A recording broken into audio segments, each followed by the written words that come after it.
This is my Wisconsin Model TFD engine right here. I have built this cart for it. Actually, I built it yesterday because this engine was sitting outside and it's quite heavy, and it probably weighs a good 200 pounds or more. It's a pretty heavy sucker, and I wanted to start working on it so I could, get it running. The only work I've done to it so far, well, it was sitting outside, was I managed to get all the shrouds off, and I accessed the valve cases right here. There's a cover there, and there's a cover back in there, and freed up the stuck valve, which was stopping the engine from turning all the way over. Now, as you can see, it turns all the way over. And that wheel I was turning right here, that is how you start the engine. You grab onto the wheel and turn it. It's got a Fairbanks Morse magneto right here. Doesn't have any spark at the moment. That's okay, I'll fix it. And on our normal Wisconsin engine, right here would be your throttle and right here would be your choke control. But on this one, because it was on it was on a New Holland 66 Super Hayliner hay baler. That's sitting outside. Here's the governor. So right here is your choke control right here. You just pull that down. And this is from the air cleaner right here, which the air cleaner's right here. Here's a pre-cleaner up top, which is broken at the moment. See, it's broken right there. Then it's got an oil bath down here. There'd be a pipe that goes from right here to right here, and I caught one. I have an old radiator hose right here, and I'm going to make it fit in between here. A little bit of an offset, but no big deal. Right here, this line, this is a pressure lubrication for the governor, which is kind of cool. Here's the oil dipstick.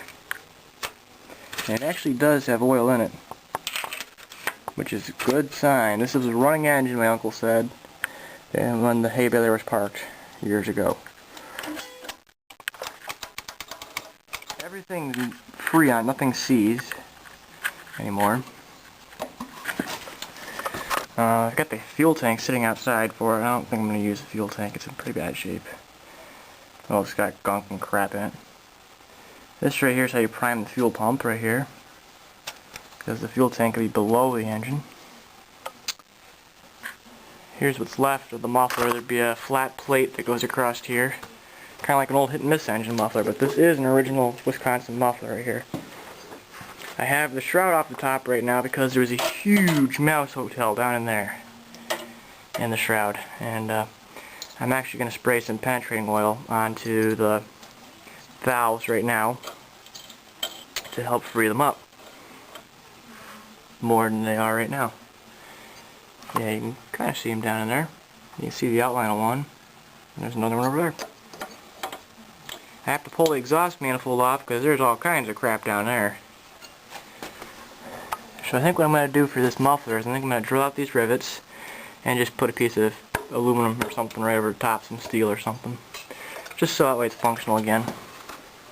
Here's the tag. Model TFD, serial number 2271196.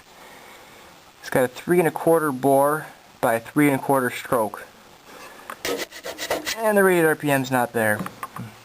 I had to fix the tag because the little screws right here had broken off the ends of the tag, so I fixed that with some sheet metal screws. As you can see, it's got some surface rust. It was sitting outside underneath or on top of a hay baler, but it was covered up with some heavy plastic all these years, and that's why nothing's seized. Right there you can see an arrow which shows you which direction to turn the engine. You just grab onto this big disc and give it a yank, pretty much. And here's the top shroud. I'm having to rough everything up with some emery paper because, or smooth everything down with some emery paper because everything's stuck on this. Especially like all the shrouds where everything comes together, everything was stuck. I had quite a time getting this shroud off back when I did it. Now it's not so bad because I loosened everything up. Here's the huge flywheel on the thing. You turn it around. Let's get the lead light here.